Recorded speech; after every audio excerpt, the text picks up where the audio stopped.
friends, welcome back to my new video. Today in this video I gonna show you how you prank me like a hacker.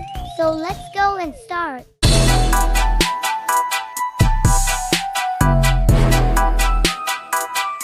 So at first, press Windows plus or key in your keyboard, and then type CMD and then press enter, then CMD will open.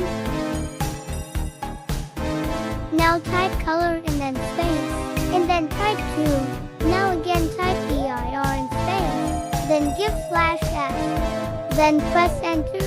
Now you can see your screen be like that. Then interface just gives you the feeling of hacking, but it's not actually hacking anything.